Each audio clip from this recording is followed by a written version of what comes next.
Olá, sejam todos bem-vindos a mais esse conteúdo do Citologia Exponencial, que nós vamos tratar de como evitar dois erros muito frequentes, tanto entre iniciantes quanto entre pessoas com alguma, até de certa forma, alguma experiência na citologia cérvico-vaginal. Uma delas, a gente já deve ter tratado em outros conteúdos, mas é sempre bom repetir, é a presença de muco.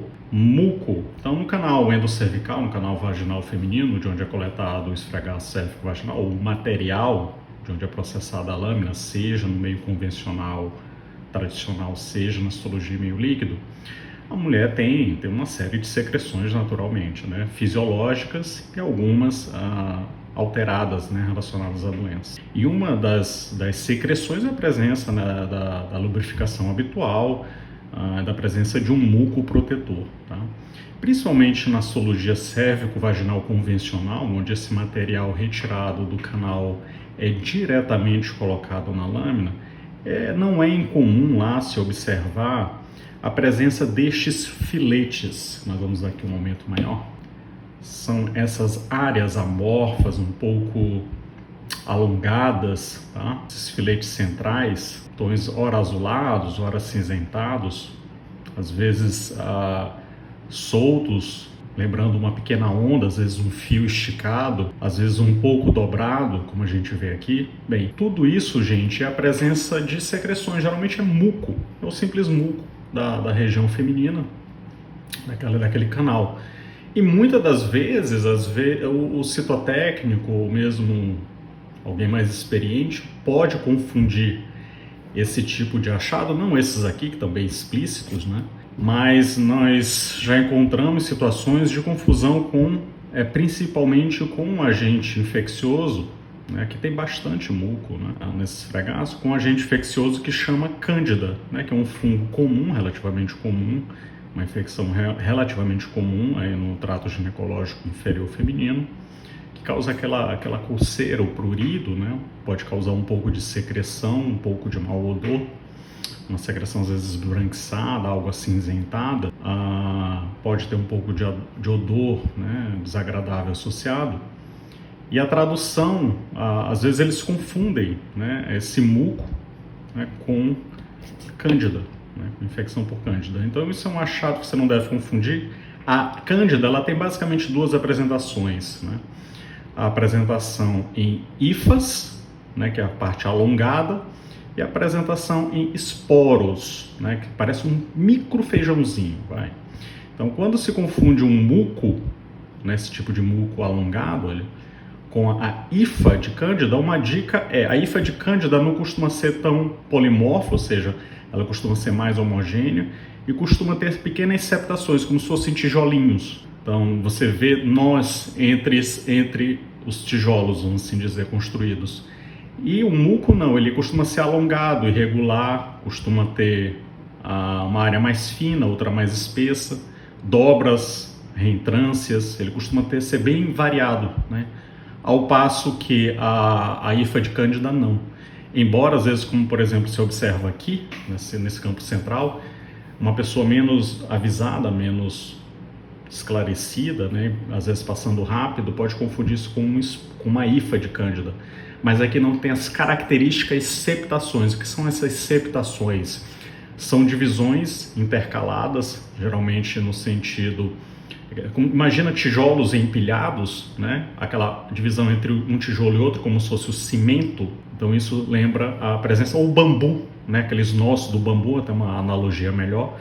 É justamente essa septação da hifa, o que não se observa no caso do muco. Então isso é uma confusão que às vezes de menor importância, naturalmente é relevante, mas é de menor importância. No sentido até de erro, né? Porque geralmente o médico, o ginecologista, ele sabe, né, quando a mulher está com cândida.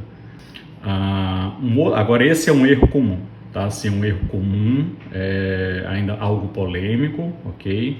Então nós vamos colocar aqui a nossa vivência, o nosso treinamento e a nossa prática. Essa próxima situação se deve à presença de chamados núcleos nus ou núcleos desnudos.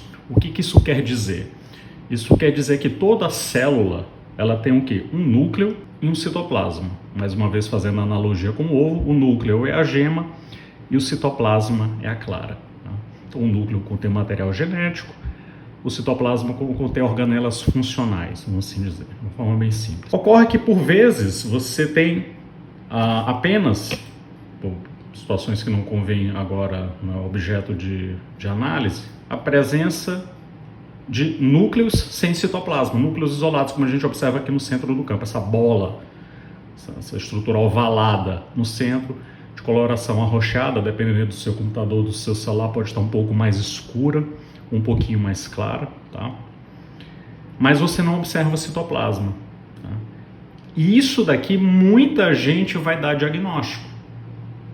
Tá? Vai chamar de lesão de alto grau, lesão de baixo grau, enfim. Só que, não sei se tem mais aqui. Aqui tem bastante, olha, tem mais aqui. Mais núcleos nus, que é no centro, 2 núcleos nus, tá? O que acontece, gente? Esse tipo de situação, ela não pode ser sequer avaliada. Tá? Inclusive aqui, olha, nós temos um pouco mais acima, né, um citoplasma sem núcleo. Né? Então o que acontece? Toda célula, vamos colocar aqui, ó, independente, não vamos dar diagnóstico aqui nessa área, ela tem um núcleo, né, que é essa área mais escura, ovalada, e um citoplasma aqui no caso, que é essa área mais azulada. Tá? E tem essas situações que só tem núcleo, ok? Só tem núcleo isolado. O que acontece nessas situações é que você não pode avaliar esse tipo de situação, tá? Não pode chamar de alto grau, de baixo grau, de câncer. Claro que você tem que escrutinar, você tem que procurar, porque realmente isso costuma estar associado eventualmente a lesões. Mas você tem que ter a estrutura íntegra de uma célula, tá? Para você poder dar diagnóstico. Você não pode pegar fragmentos e dar diagnóstico. Isso é uma explicação relativamente simples, tá?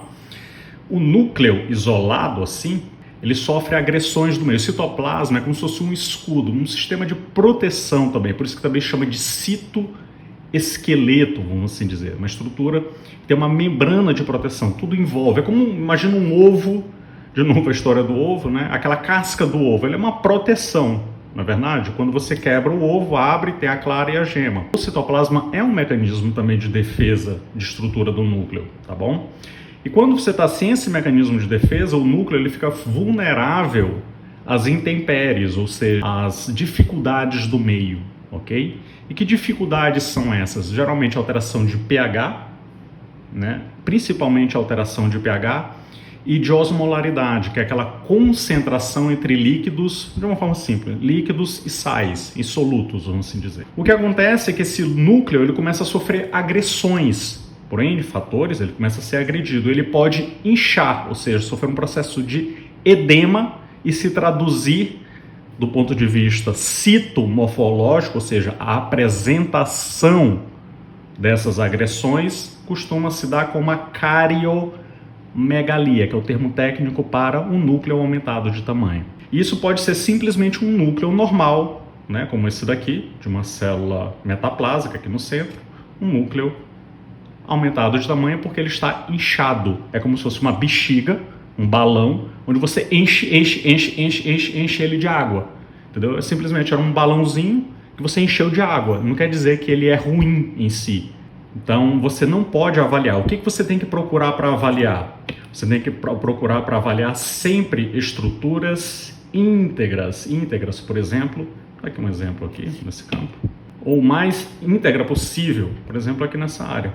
Aqui nós temos estruturas íntegras. Uma célula isolada alterada, uma célula típica, porque o núcleo tem um volume, um tamanho muito aumentado em relação às demais, em um citoplasma escasso, que não está lá muito bem preservado, mas está ok. E o entorno dessa célula, nós temos as células metaplásicas e endocervicais, que não convém agora entrar em detalhes, preservadas, ok? Ou seja, íntegras, contendo o núcleo e o citoplasma. Então, são duas dicas fundamentais, você pode não concordar, enfim, fique à vontade.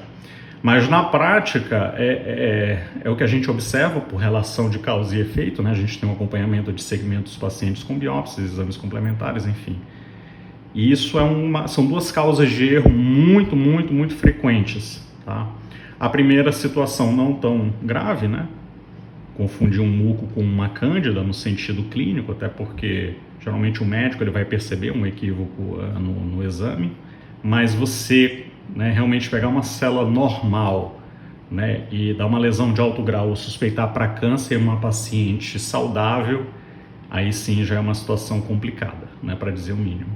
Tá? Então vamos evitar esses equívocos, vocês já estão esclarecidos, e qualquer dúvida, vocês podem ter uns canais aí de acesso, tanto pelas mídias digitais, pelas vias digitais, enfim, pelos sites, e a gente aguarda qualquer comentário e discussão em relação a essa temática. Obrigado e até breve.